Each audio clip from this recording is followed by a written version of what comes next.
উঠে বসবে, তখন শত চেষ্টা করেও নামাতে পারবি না। সানি চুপ কর। যদি আমার জন্য কিছু করতেই চাস তাহলে আমাকে বাড়ি পৌঁছে দে।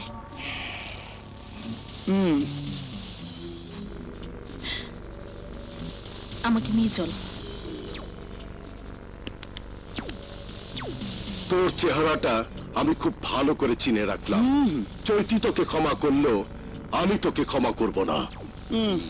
বড় ভাই, মোগো দেশে একটা কথা আছে, আগের হাল যেদিক যায় পিছের হালও এদিকেই যায়। ওই যা বুঝাইতে চাইছি বুঝতে পারছেন? আবার সাইয়ে রয়েছেন কে?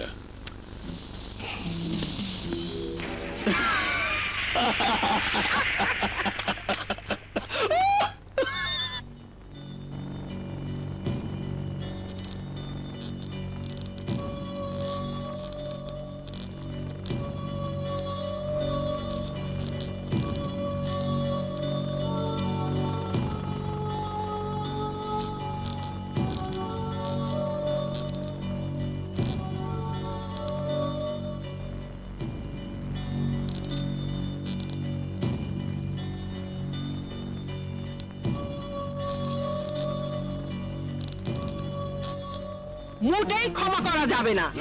ওকে পুলিশ দিয়ে ধরতে হবে, আসামি করে আদালতে তুলতে হবে, কঠিন শাস্তির ব্যবস্থা করতে হবে।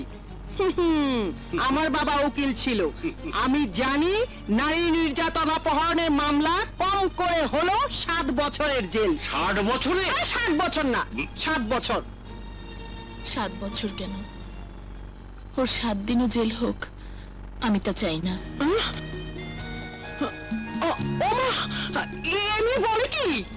জানি আমার মুখে আমার শত্রু সম্পর্কে কথা শুনে তোমরা কম বেশি সবাই অবাক হয়েছ। অবাক হওয়ার মতো কথা বললে অবাক হব না? আসলেই তাই। এরপর যদি বলি ও শত্রু থেকে আমার বন্ধু হয়েছে, তাহলে নিশ্চয় আরো অবাক হবে, তাই না?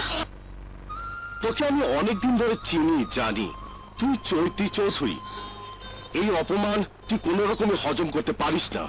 শুন শুন, তোর ধারণাটা আমাকে রাস্তায় দাঁড়িয়ে ভিক্ষা করানোর আগ পর্যন্ত ঠিক ছিল, কিন্তু কিন্তু যখন বুঝতে পারলাম 1 টাকা ভিক্ষার জন্য, সামান্য 1 টাকা ভিক্ষার জন্য অনেক কাকুতি মিনতি করতে হয়, যখন বুঝলাম 1 টাকা ভিক্ষা পেতে